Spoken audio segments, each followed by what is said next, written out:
नमस्कार, capital TV का खास शो राहुल का अग्निपथ देख रहे हैं आप। मैं हूं आपके साथ पूजा। आज मुंबई में मोदी विरोधियों की तीसरे राउंड की बैठक हुई, पर अफसोस हमेशा की तरह इस बैठक में भी कोई अहम फैसला नहीं लिया जा सका।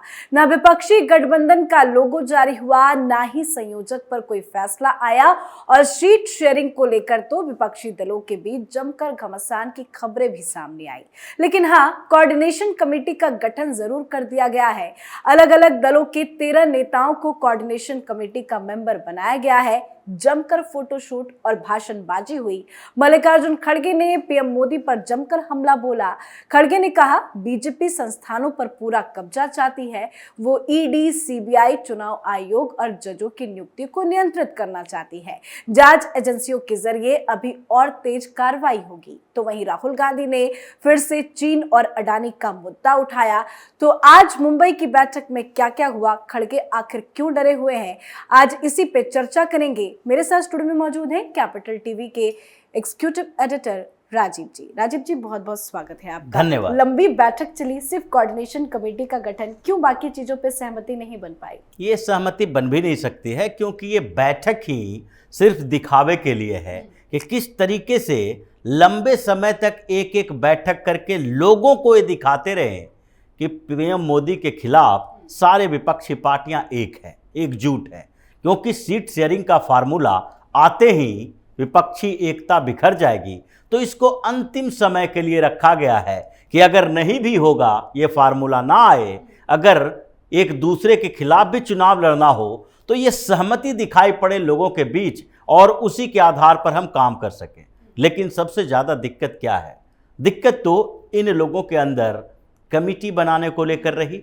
कमिटी बनाने के साथ साथ इन लोगों के अंदर सबसे बड़ी समस्या हुई, आगे हम कैसे और किन आधारों पर सरकार को घेरेंगे, जिसका एजेंडा बता दिया मल्लिकार्जुन खड़गे ने।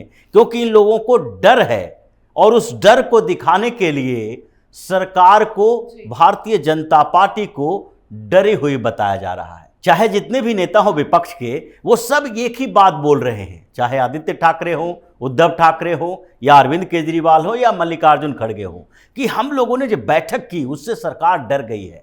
सिलेंडर का दाम कम हो गया है और अब और ज़्यादा तेज एक्शन होगा।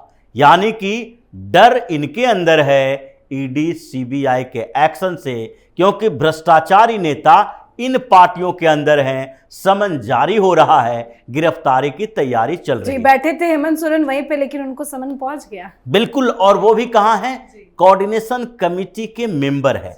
अब सबसे पहले बात कोऑर्डिनेशन कमेटी की कर लेते हैं कि कोऑर्डिनेशन कमेटी में 13 मेंबर बनाए गए। अब अलग अलग पार्टियों के जितने मेंबर हैं, वो सारे पार्टियों को, जिनको इसमें जगह दी गई है, वो कैसे हैं, भ्रष्टाचार के केस कैसे उन पर है, फर्जीवाड़ा का मामला कैसे है। आम आदमी पार्टी, राघव चड्ढा को इसमें शामिल किया गया है। राघव चड्ढा अभी बंगला विवाद में फंसे हैं। इसके बाद शराब घोटाले में भी राघव चड्ढा का नाम आने वाला है। ये अमनदीप ढाल की बात करते हैं, और पंजाब से जो कार्टेल चल रहा था उसमें राघव चड्ढा भी आज नकल नपेंगे। बंगला विवाद इसलिए चल रहा है क्योंकि इन्होंने फर्जी तरीके से ग्रेड 8 का बंगला ले लिया, जो 6 का चाहिए था इनको, उसके लिए ये क्वालिफाई थे, और 8 का बंगला ले लिया। अब नोटिस जारी हो चुका है। ऐसे कई मामले हैं राघव चड्ढा के खिलाफ, जो दिल्ली की पॉलिसी मेकिंग में जो हिस्सा लिए हैं, उसमें एक एक करके घोटाले इनके सामने आ रहे हैं। उसके बाद कांग्रेस से केसी वेणुगोपाल के ऊपर भी 3 मामले चल रहे हैं। और खड़गे जो डरे हुए हैं इस बात को लेकर कि कांग्रेस के नेताओं के ऊपर ईडी के चार्जेस लगे हैं, वो बेल पे बाहर चल रहे हैं, क्योंकि कांग्रेस के 24 ऐसे नेता हैं जो अभी ईडी के अंकुश में हैं, ईडी के चंगुल में फंसे हुए हैं। और ये पूरी की पूरी लिस्ट है जो इन लोगों ने ही सुप्रीम कोर्ट में दी थी कि देखिए किस तरीके से ईडी की जो कार्रवाई होती है उसमें सारे विपक्षी पार्टियों के नेता हैं। उसमें 24 कांग्रेस के नेताओं का नाम है। राहुल गांधी, सोनिया गांधी जमानत पर बाहर चल रहे हैं। मल्लिकार्जुन खड़गे, वही यंग इंडिया प्राइवेट लिमिटेड के सीईओ, जिनसे ईडी की पूछताछ हुई है, डरे हुए ये लोग हैं। क्योंकि कार्ति चिदम्बरम, पी चिदम्बरम, ये सब सारे जो लोग हैं बेल पर बाहर, वो फिर से गए सुप्रीम कोर्ट और सुनवाई करने के लिए कहा कि ईडी में जो मनी लॉन्ड्रिंग एक्ट है, पीएमएलए, उसके जो सेक्शन 50 है, जिसके तहत ईडी तुरंत गिरफ्तार कर लेती है, डिटेन कर लेती है, सर्च वारंट निकाल लेती है, कुर्क कर लेती है, संपत्ति अटैच कर देती है, उसको खारिज कर दीजिए, हम लोगों को प्रोटेक्शन दीजिए। अभी सुप्रीम कोर्ट में उस पर सुनवाई होगी। लेकिन कांग्रेस के अलावा टीएमसी के 19 नेता ऐसे हैं जो कि फंसे हुए हैं ईडी के किसी न किसी केस में। मनी लॉन्ड्रिंग का आरोप है इनके ऊपर। आम आदमी पार्टी के 3 नेता हैं, सपा के 5 नेता हैं। टोटल जो अपोजिशन पार्टियां अभी है ये सारे गठबंधन में, उसके 92 ऐसे नेता हैं जिसके ऊपर चार्जेस चल रहे हैं। अब कोऑर्डिनेशन कमेटी की भी बात है। संजय राउत को लाया गया उद्धव ठाकरे की पार्टी की तरफ से। संजय राउत तो अभी जमानत पर बाहर आए हैं, कब वो अंदर चले जाए पता नहीं है। ये पात्रा चाल मामले में तो है ही, उसके बाद भी अभी जो घोटाला सामने आया कोविड के समय में सप्लाई करने को लेकर, उस घोटाले में भी इनका नाम आया है। इनके करीबी को गिरफ्तार भी किया गया। उसके बाद शरद पवार साहब हैं, ये तो ऐसे ही सिंचाई घोटाला से लेकर दूसरे कई घोटाले तक, कोऑपरेटिव बैंक घोटाला में इनका नाम आया हुआ है। ये कभी भी पूछताछ के लिए इनको बुलाया जा सकता है। पिछली बार जब ईडी ने इनको पूछताछ के लिए बुलाया था तो ये जा रहे थे ईडी के दफ्तर, उसके बाद ईडी की टीम ने इन्हें रोक दिया। बुजुर्ग हैं, आपके घर पर ही आके हम पूछताछ कर लेते हैं। उसके साथ साथ जितने भी नेता हैं, झारखंड मुक्ति मोर्चा का हो या टीएमसी का ही हो, टीएमसी के नेता अभिषेक बनर्जी को कोऑर्डिनेशन कमेटी में रखा गया है। अब ये सुप्रीम कोर्ट दौड़ते हुए आए थे कि ईडी से बचाइए, क्योंकि सीबीआई और ईडी हमारे घर पे छापेमारी करने वाली है। इनकी पत्नी को बाहर जाने से रोक दिया गया क्योंकि नोटिस जारी हो चुका था, आप बाहर नहीं जा सकते हैं। अभिषेक बनर्जी को सुप्रीम कोर्ट से राहत नहीं मिली। शिक्षक भर्ती घोटाले में आपसे पूछताछ होगी, क्योंकि सीधे आरोप आपके ऊपर है। लीप इंडिया प्राइवेट लिमिटेड करके एक जो कंपनी है जिसके आप सीईओ रह चुके हैं, और उसको सीओओ जो है उसको गिरफ्तार भी किया जा चुका है। ये सारे के सारे नेता हैं, जितने के जितने हैं। बिहार से अगर देखें, लल्लन सिंह और तेजस्वी यादव, जदयू और राजद में तेजस्वी यादव, कितने मामले इनके ऊपर चल रहे हैं, किसी से छुपा नहीं है।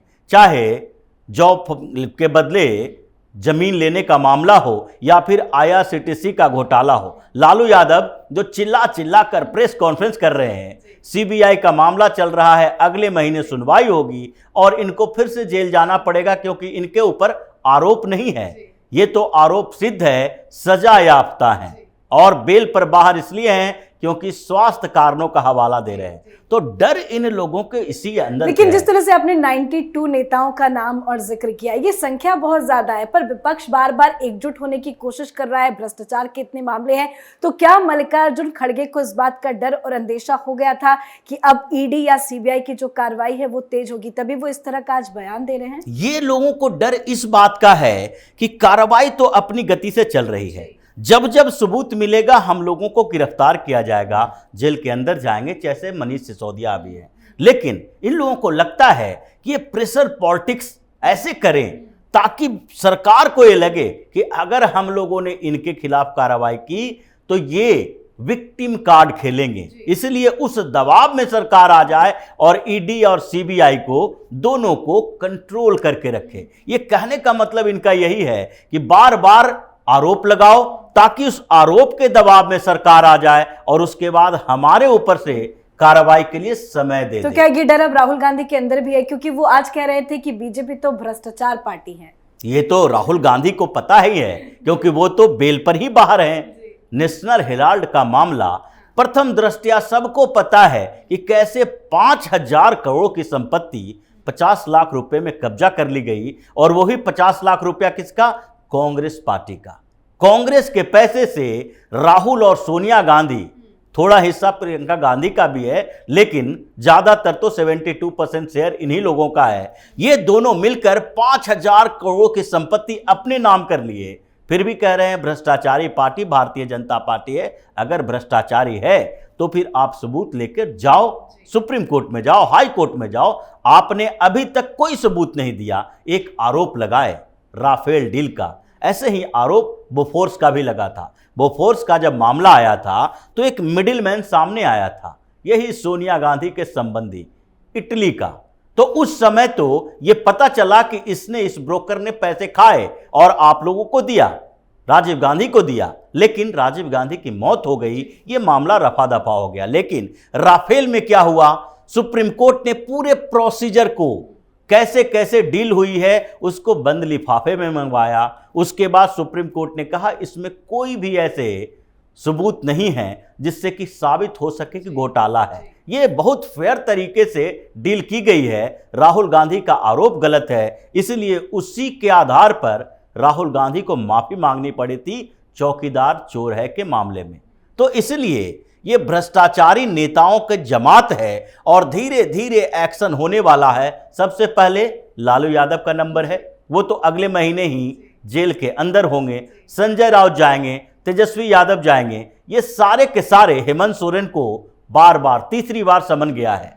ये कितना दिन तक बच पाएंगे अपने भ्रष्टाचार को छुपा के? तो डर इन लोगों के भीतर यही है कि चुनाव से पहले कितने लोग हैं जो तिहाड़ जाएंगे और वहीं से हो सकता है कि अगली मीटिंग के लिए तैयारी करें कि हम लोग बाहर तो है नहीं, तो यहां पर तो परमानेंट बैठे हुए हैं, इसी जगह पर एक दूसरे के साथ मुलाकात करो, चुनाव की तैयारी करो। जी बिल्कुल, मतलब पूरे भ्रष्टाचारी का कुनबा जो है वो एक साथ इकट्ठा हो गया। बहुत बहुत धन्यवाद सर समझाने के लिए।